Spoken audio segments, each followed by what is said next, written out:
America made a commitment to South Vietnam and to its president, Ngo Dim Diem, in the 1950s under President Eisenhower.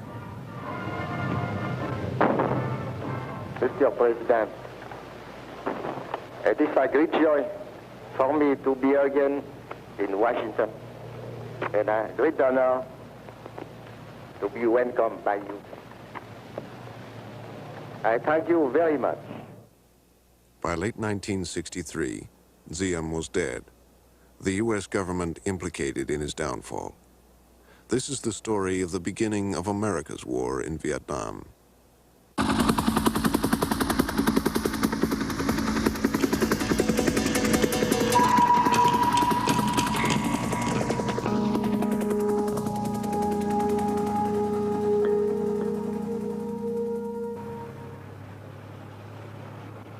America had given France more than $2 billion to stop the communist-led Viet Minh in Indochina. But in 1954, after 8 years of war and 100 years of colonial rule, the French were defeated.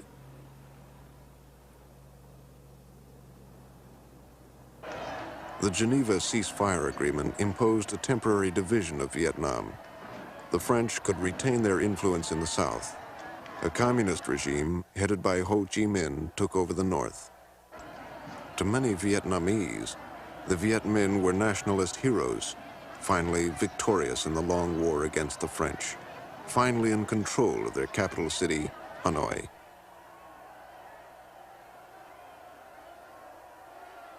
To America's leaders, Ho Chi Minh represented international communism directed by Moscow. And after China's fall to the communists only 5 years before, they saw Ho's victory as another threat to the West. I saw everywhere that there were people who were frightened and worried at the evidence, either in their own country or in very close proximity to it, of aggressive Chinese communist intentions. It would seem as though it was quite possible that the Chinese communists are not content to stop until it is apparent that they are stopped by superior resistance. In the South, American hopes for building an anti-communist state centered on Ngo Dim Diem, a little-known nationalist appointed prime minister during the Geneva Conference.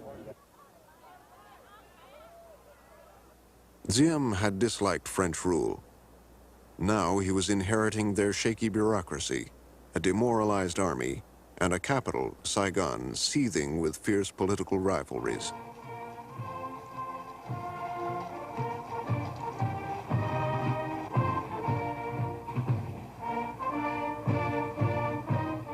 He also faced a 2-year deadline. The Geneva Agreements called for countrywide elections in 1956. If Ho Chi Minh won, the communists would control all of Vietnam. The Eisenhower administration was uncertain about Diem. Could he rally the southern population and stop the spread of communism? C'était en fin août 1954. It was the end of August 1954, a month and a half after my brother Diem had come to power. I arrived in Saigon to find that my brother couldn't count on his government workers.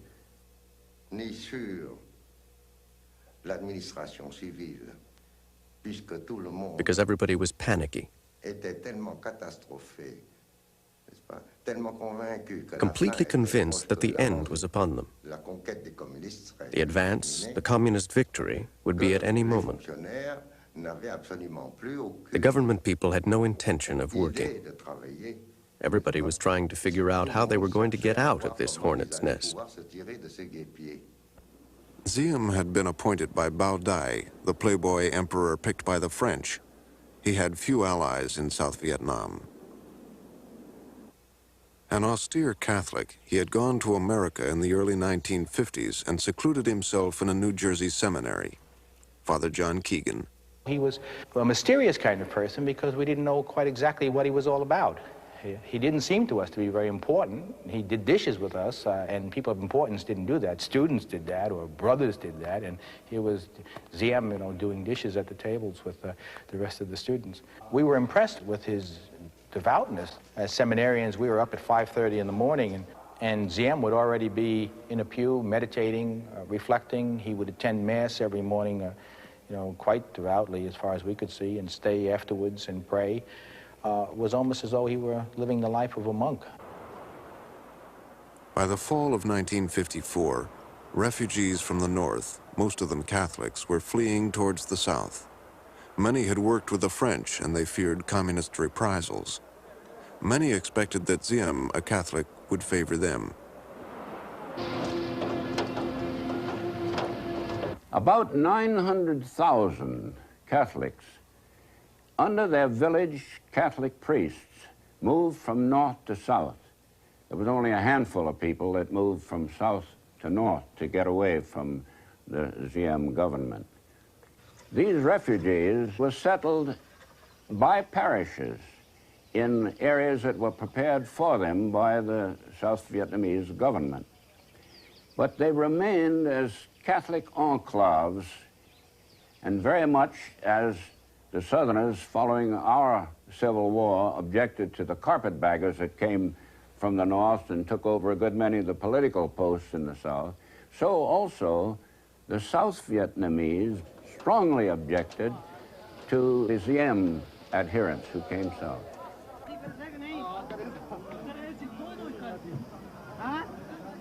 The refugees added to the confusion in the South, but Washington saw their value as a solid anti-communist base for Diem and as touching symbols of the Cold War.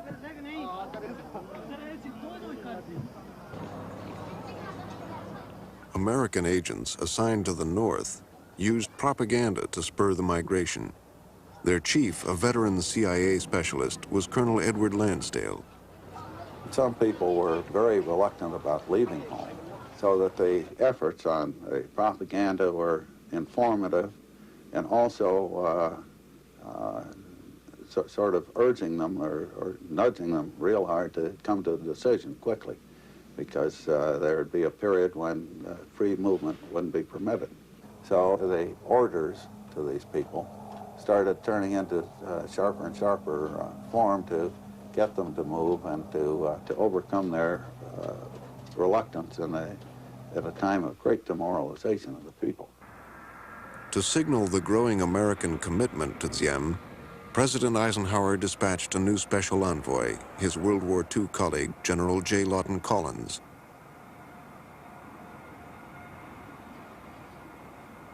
Collins, instructed to help train an army for Diem, recommended $100 million in aid for the new government. Well, when I arrived in Saigon, it was chaotic. There's no question about that. The very day that I arrived, the chief of staff of the Vietnamese army, Hien, was inveighing against Diem over a radio that was supported, as a matter of fact, by U.S. aid. All through the night, command cars, machine gun carriers, and army armored cars drove around and around the government palace. Well, I put a stop to that right off the bat, I can assure you. Hien said that he was going to stay on, and he hinted that he would start a rebellion. I assured him that if he did that, then all military aid to Vietnam would cease. And so finally, by putting pressure on Hien, I got him to leave town in about a week. And as a matter of fact, he never returned again.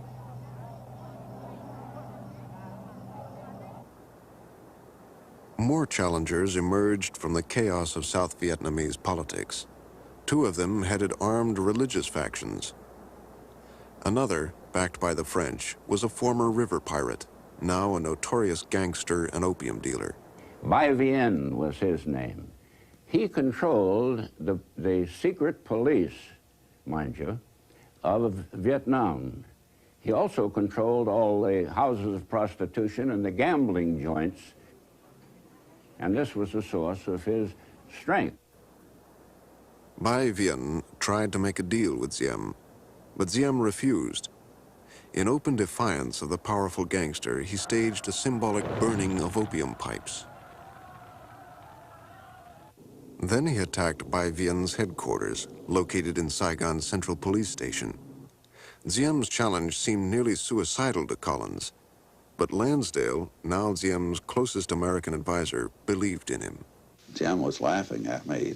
We were out on the front porch, and he said, "You were standing about where I think the first shell is going to hit, and it's going to be coming in about 20 minutes, and you better get out of here. And I'm not initiating. I'm receiving here." And sure enough, 20 minutes later, the firing broke out against him.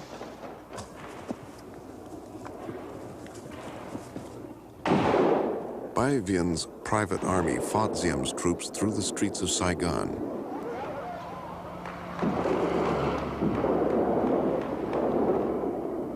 The risks for Diem were enormous. Unless he could consolidate his power, he would lose American support. He had already lost Collins. I liked Diem, but I became convinced that he did not have the political knack nor the strength of character politically to manage this bizarre collection of people in Vietnam. We have called General Collins back here, a man in whom we've have the greatest confidence and who has been right in the thick of things out there and who has been supporting, of course, Premier Diem. Now, there have occurred lots of difficulties.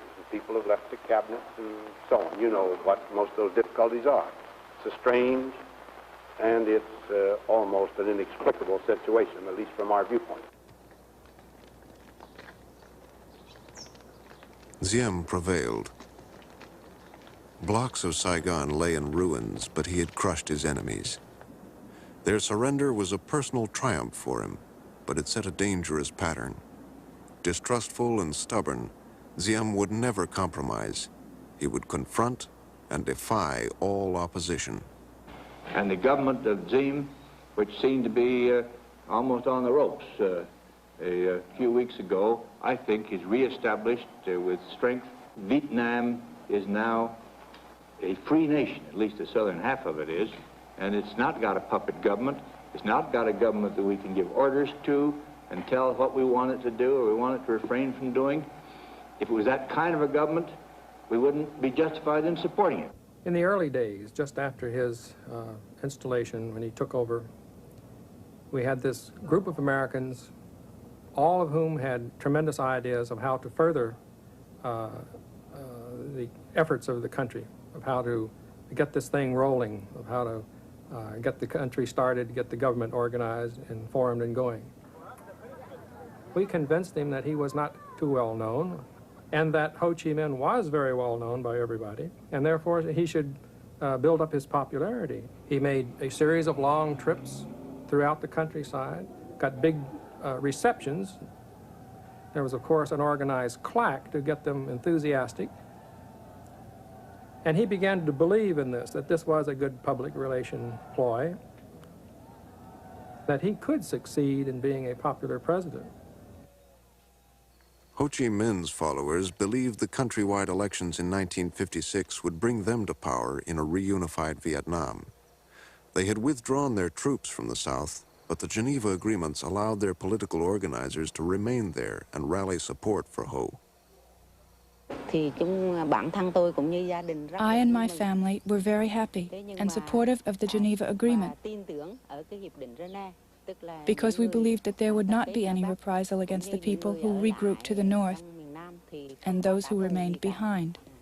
We thought that in 2 years we would have a free and fair election in which the people could freely choose their own government. The U.S. had opposed the Geneva Agreements, but pledged to respect them. Diem, who had condemned the accords, now resisted the nationwide election. Dulles had to decide what to do.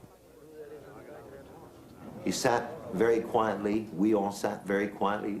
I can recall distinctly the clock ticking away on his wall and his breathing heavily as he read through the paper, turning to us, the few of us who were there at that meeting, and saying, I don't believe Diem wants to hold elections. I believe we should support him in this. There's this about it. At that time, we had a dictator that was now controlling more than half the country and with a great deal of his population, and he would get 100% of the vote. The Americans and Diem carried the day. There were no countrywide elections. Vietnam remained divided, and Washington welcomed Diem as a hero. You have exemplified in your corner of the world patriotism of the highest order. You have brought to your great task of organizing your country the greatest of courage, the greatest of statesmanship. You are indeed welcome. Without American support, Diem would never have survived. With it, he seemed to have done the impossible. Washington held him up to the world as a model of anti-communism, the miracle man of Asia. Diem welcomed the weapons and the dollars, but he often resisted the Americans' advice. He was polite, but he was rigid and proud and fiercely nationalistic. I think he looked upon us as great big children, well-intentioned, powerful, with a lot of technical know-how, but not very sophisticated in dealing with him or his race or his country's problems.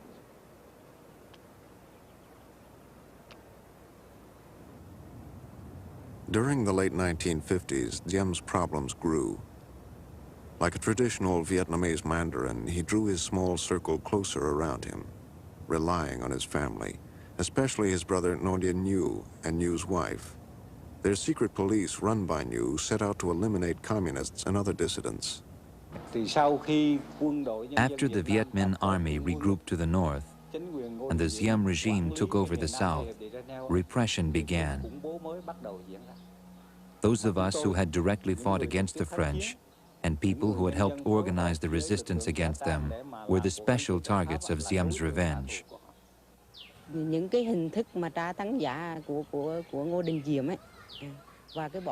The manners of tortures inflicted upon these people by Ngo Dim Diem and his hound dogs, this was our term for the secret police, were extremely inhumane.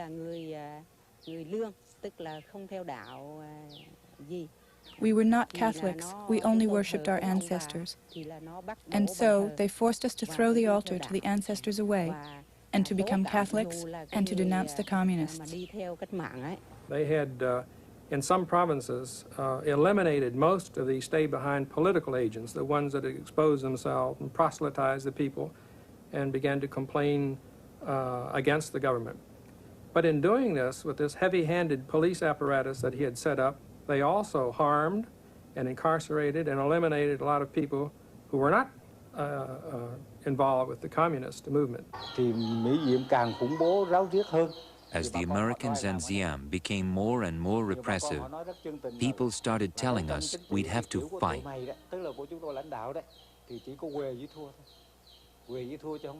They said we'd be wiped out if we kept to our plan of just political struggle.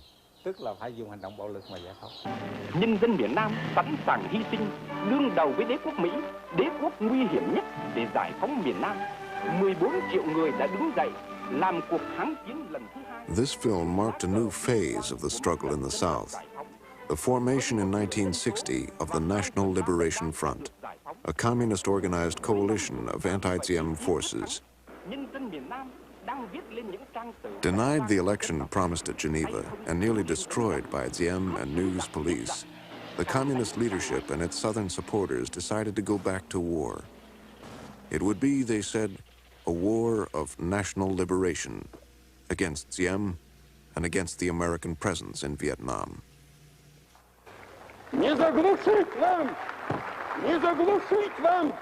You will not be able to strangle the voice of the people, which roars out and will go on sounding.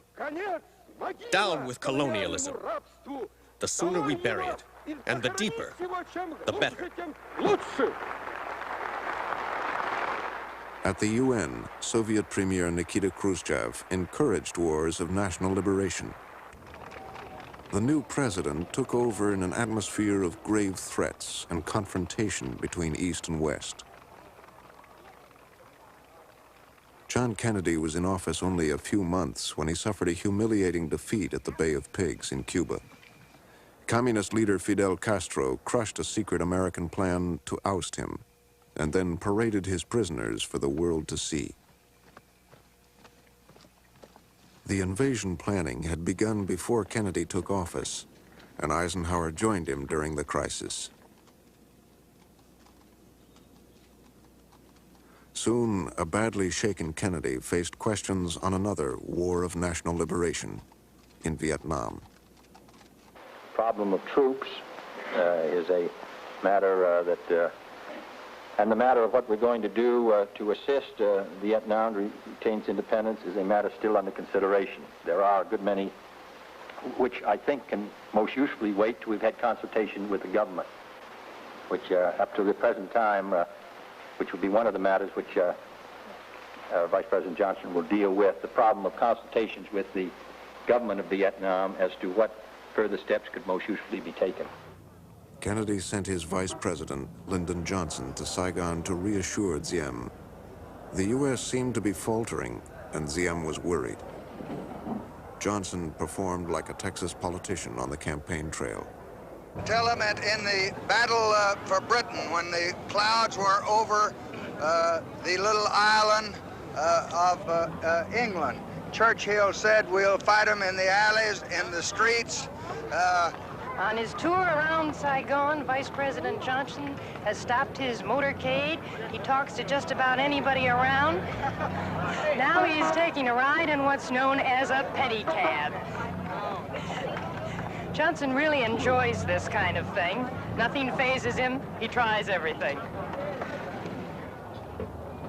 President Kennedy was determined on this one because of a number of early setbacks. The Bay of Pigs, to begin. The dressing down, in effect, that he got from Khrushchev in the Vienna conference when they first met each other. And finally, the Berlin Wall. So Vietnam was the point. Kennedy and his men saw themselves in a struggle with Khrushchev for the loyalty of new nations. To them, national liberation was code for communist aggression. South Vietnam is already under attack, sometimes by a single assassin, sometimes by a band of guerrillas, recently by full battalions. The peaceful borders of Burma, Cambodia, and India have been repeatedly violated, and the peaceful people of Laos are in danger of losing the independence they gained not so long ago. No one can call these wars of liberation, for these are free countries living under their own governments. Nor are these aggressions any less real because men are knifed in their homes and not shot in the field of battle. In October 1961, two key Kennedy advisors, General Maxwell Taylor and Walt Rostow, arrived in Vietnam. Their visit coincided with a serious flood. They recommended a big increase in military aid, including U.S. combat troops disguised as flood fighters. Diem said no to the troops. He needed U.S. support, but he wanted to keep control, and he wanted to keep the foreigners out. He feared an overwhelming American influence. That was one of the reasons he didn't want American combat forces.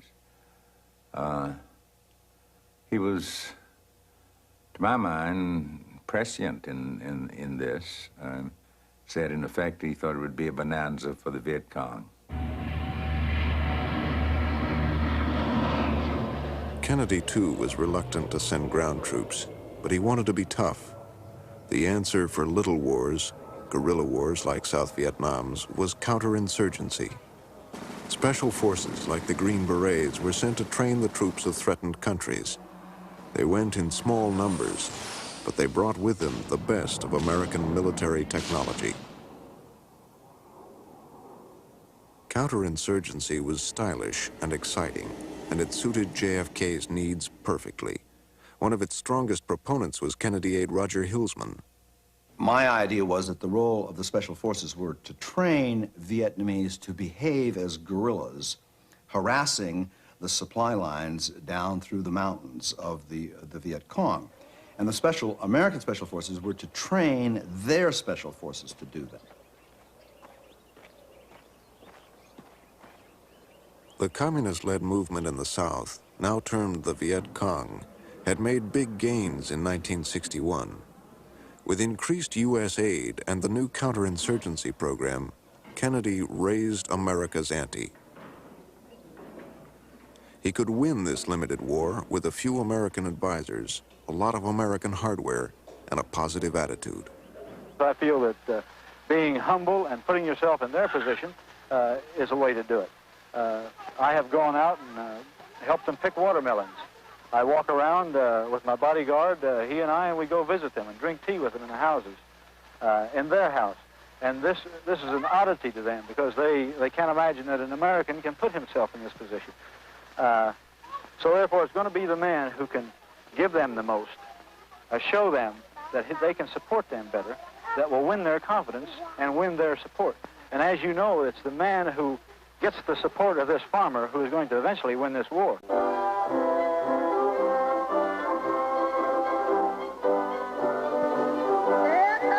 Absolute loyalty to the fatherland and the President of the Republic of Vietnam.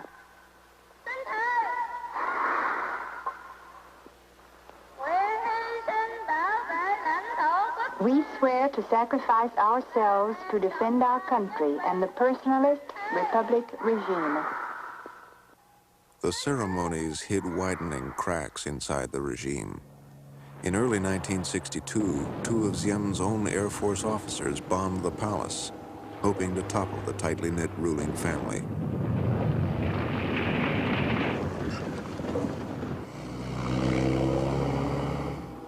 Madame Ngo was injured. Just next to me was a bomb that had fallen. It was fat like this, just like a little pig.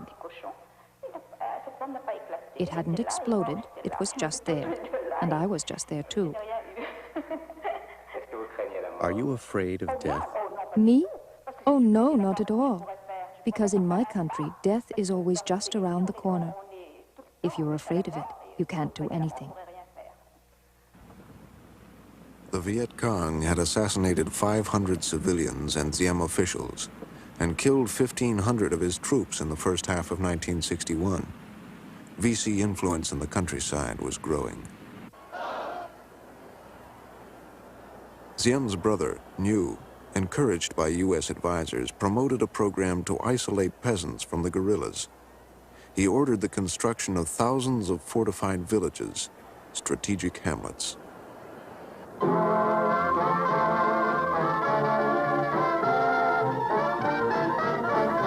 are building strategic hamlets to bring peace throughout the country. This was their motto and their code of faith. Volunteers from every class and age, men and women and children, began the hard physical work of construction. First, they broke arable land to make the deep moats and the high fences.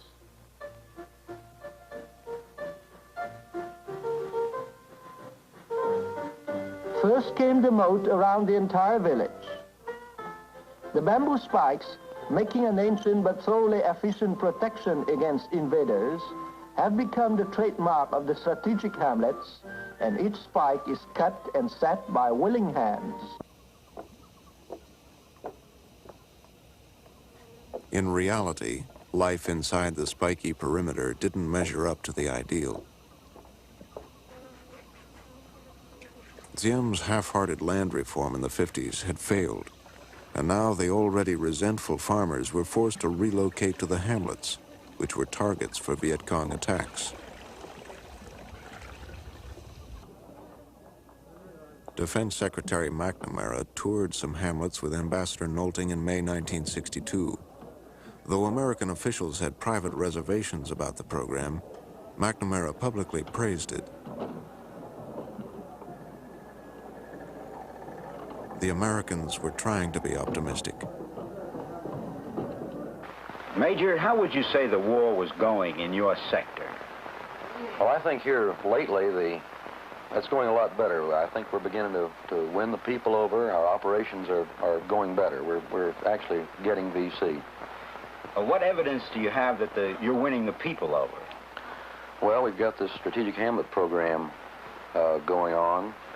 When we go out on these operations, it seems like the people are more friendly.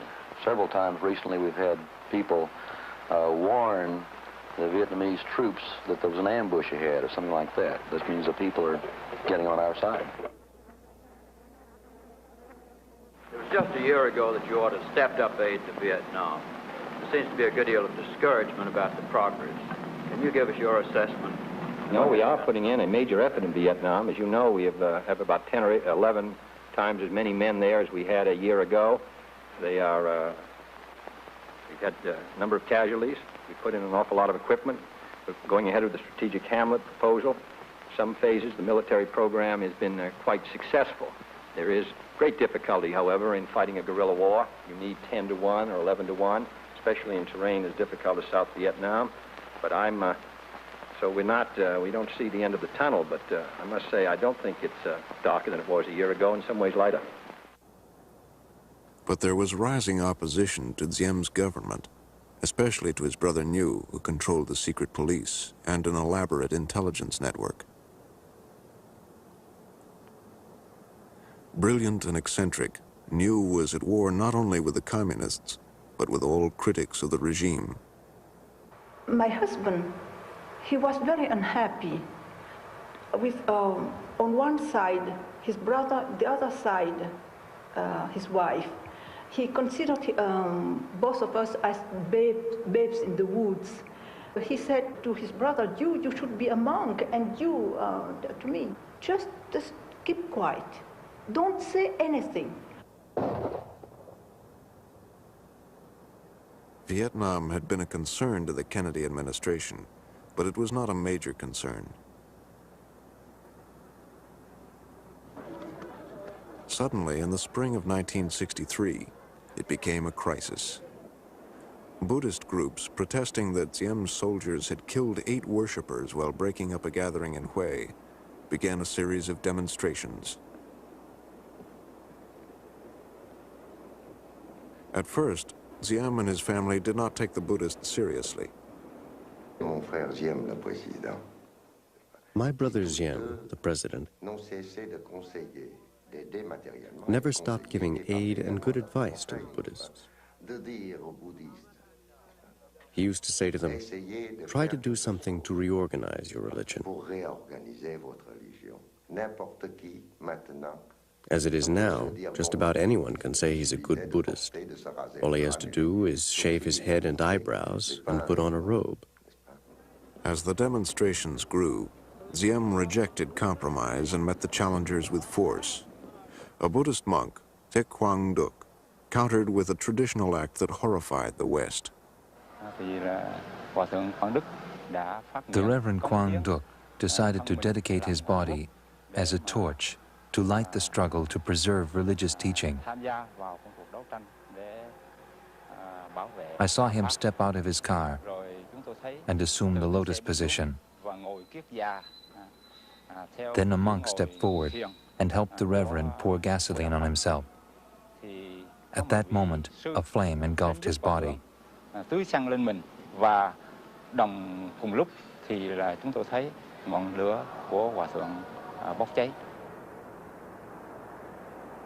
The photos hit the front pages in America and were on Kennedy's desk in the morning.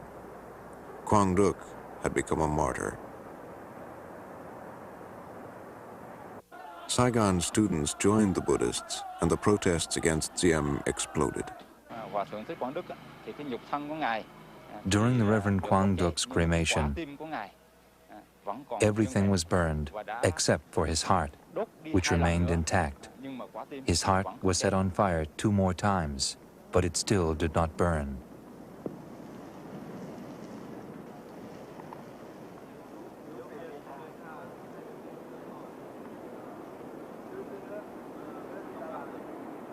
What have the Buddhist leaders done comparatively The only thing they have done, they have barbecued one of their monks, whom they have intoxicated, whom they have abused the confidence. And even that barbecuing was done not even with self-sufficient means, because they used imported gasoline. The Buddhists tasted a little political blood, bit harder, tasted more political blood, and then finally began to use American television. They would, none of them spoke English, but their signs were all in English. And every time they planned a demonstration or a Buddhist burned himself to death, they would call up the American press and they would appear. And so they learned to use the American press media for political purposes. They learned how to develop political power as they went along. The Buddhist affair and the problems with the students were set up and orchestrated in such a way as to intoxicate public opinion here at home and abroad against the government of South Vietnam. Because this government fights the communists, and because it refuses to be a puppet government. In the convulsive summer of 1963, events raced far beyond Washington's control.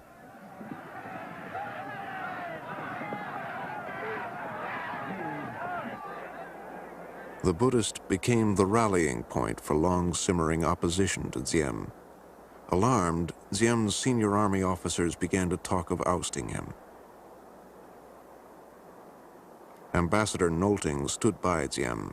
I never felt that President Diem was a prisoner of his own family or of any particular group, Roman Catholic or any other.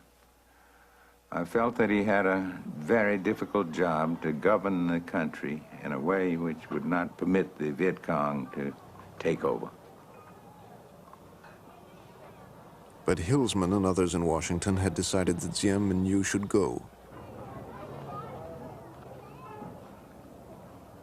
Ambassador Nolting, Diem's ally, returned home.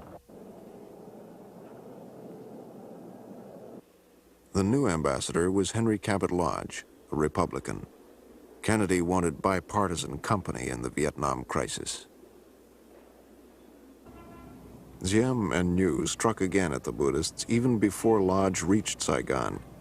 Ngo's special forces raided the temples, sealed them shut, and arrested thousands of Buddhists. Diem's generals, increasingly frustrated, started to plot against the government. In the Vietnamese army, a majority of the soldiers were Buddhists. I am a Buddhist. I had a lot of trouble with my family, who reproached me for having attacked the pagodas. But it wasn't true. People were saying that the army staged the attacks, but actually, it was units loyal to Diem who attacked the pagodas. But that doesn't matter. We were equally responsible. So then we had to do something to show Diem. Either he had to change his policies, or we would have to change Mr. Diem. I talked specifically to General Dom, and I talked to other generals, and then this is the first indication that I had that there was really something serious going on, that there was actually a coup, so to speak, being thought of by the senior officers of the Vietnamese army. The U.S. was now spending $1.5 million a day on the war. There were 16,000 American soldiers in South Vietnam, still called advisors, but inevitably seeing action. The growing crisis in the cities threatened the Diem government and the whole war effort. The generals, through Conin, secretly asked Lodge for American support in their plot to topple Diem. Suspecting a coup, Diem and Ngo declared martial law.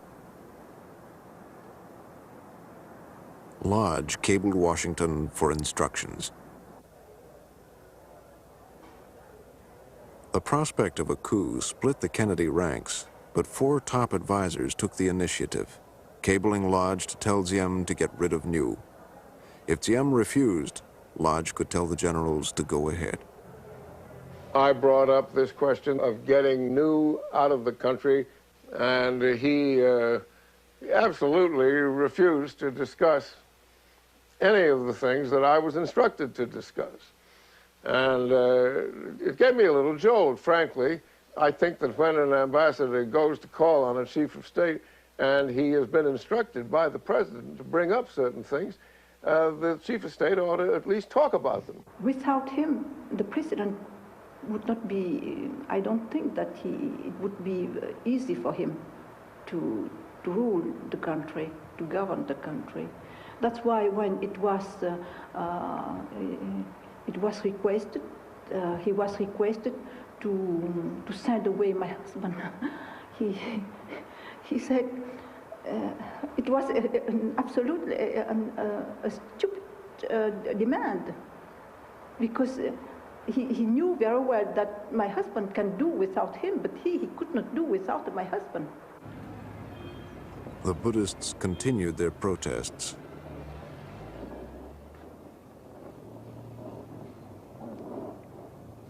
And the tensions in Saigon now reverberated in Washington, where Kennedy still had doubts about a coup. The president wavered. Then, in a television interview, he sent a subtle but sharp signal to Diem. In the final analysis, it's their war.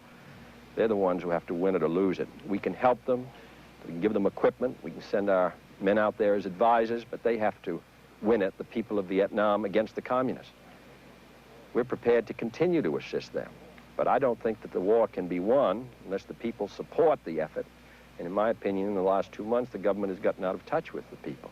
Do you think that this government still has time to regain the support of the people? With changes in policy and perhaps in personnel, I think it can. If it doesn't make those changes, I would think that the chances of winning it would not be very good. We wanted to be certain that if we succeeded with the coup, we would have American support afterward, that the Americans agreed with us, because we needed their aid to continue the war. I asked Konin what the Americans thought. He said, yes, the Americans agree. I don't have any files on the dates of the conversation or anything like that, so I don't really know at what point. I know that I gave them a green light prior to the coup, upon the instruction of my government. Madame Ngo toured America, trying to rally support for the beleaguered regime.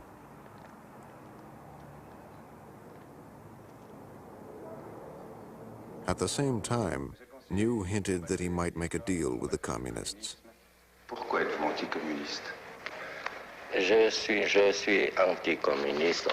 I am an anti-communist from the point of view of doctrine. I am not an anti-communist from the point of view of politics or humanity. I consider the communists as brothers, lost sheep. I am not for a crusade against the communists, because we are a little country, and we only want to live in peace. On October 26th, Vietnam's National Day, Diem reviewed the troops. He knew that a coup was being planned, and he was, I bet you he had every possible resource that he had at his disposal out trying to find out where they were and how to destroy it. Lodge, through Konin, had signaled his approval of the general's plan. But suspecting a double cross, the generals refused to reveal the date for the coup. It began on November 1st. And it was just a little after 1 when we heard the first shell go off. And then we went up onto the roof, and you could see the planes dropping bombs, and you could see the troops starting to come down the street, and the thing was really on. Do you remember what your own feeling was at seeing all that? Well, my own feeling, well, I've sort of been living with it for several weeks. So I can't say I was surprised, but of course it's always a very interesting thing to see people shooting.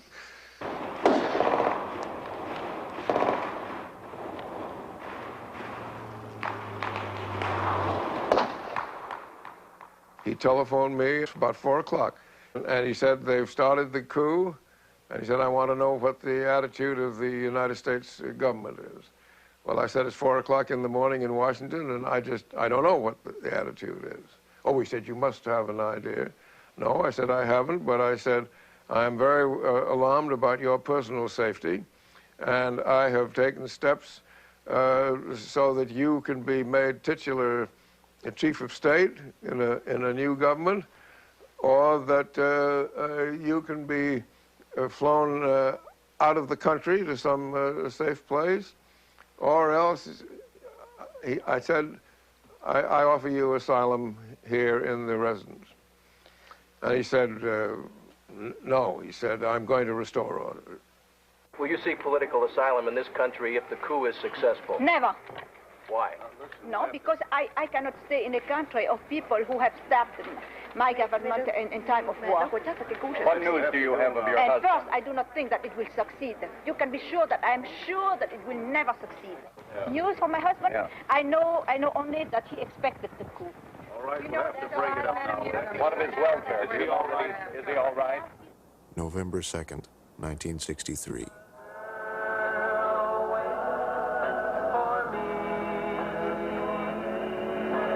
You're tuned to the 820 AM spot, the 99.9 FM spot. This is AFRS Radio in Saigon. The time now is 1 o'clock. The American ambassador and the commander, Military Assistance Command, announced that all Americans are cautioned that a curfew from 2000 hours last night to 0700 hours this morning is in effect for the Saigon, Cholan, Gia Dinh area. For their own safety, Americans should stay off the streets unless movement is absolutely necessary for conduct of official business.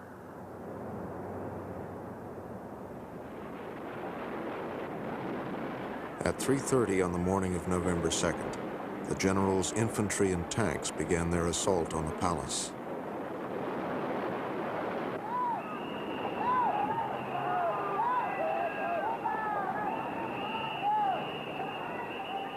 When they broke through, Diem and Ngo were gone. I tell you that if really the Ngo family have been treacherously killed, in that affair it will be only the beginning of the story. As the soldiers sacked the palace, the generals searched for Diem and Ngo. Finally, they made contact, and General Min, called Big Min, dispatched a convoy to get them. One of the group who'd gone to get the two brothers, a general named Mai Hu Swan, came to the door of the office, saluted, and said to Big Men, "Mission accomplished." Within minutes after he was killed, I got the word. And what? He and his brother left the palace, the Zhalong Palace, and went on this underground passageway to this Chinese merchant's house in Cholan, the Chinese section of Saigon. And in the morning, they went into the Roman Catholic Chinese church.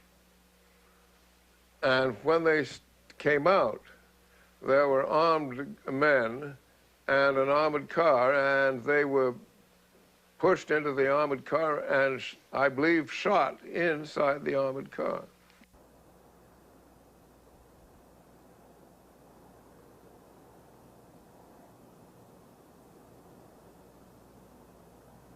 In a very real sense, the ultimate responsibility for the coup lay with President Ngo Dim Diem, because he did things that we told him over and over and over again that if he did them, we would have to publicly disapprove of them. and that this would encourage a coup, and he said, I know. Now, he went ahead and did them, and we had to publicly disapprove of them. There was no choice. All that is, how do you say, arrogance, comes from arrogance. The U.S. was convinced it possessed the truth and was full of contempt. My own view was that even at that point, we would have done much better to stick with the constitutional government, or at the very least, to have let them know that our policy was changing. I don't think it was fair, just, or honorable to an ally of 9 years to do this behind his back.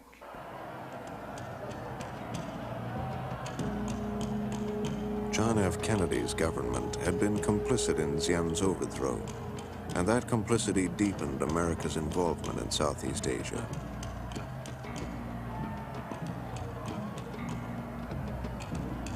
But Kennedy's death in Dallas only 3 weeks later overshadowed the assassinations in Saigon. It was left for the new president to discover what Kennedy and Eisenhower and Diem had created in South Vietnam.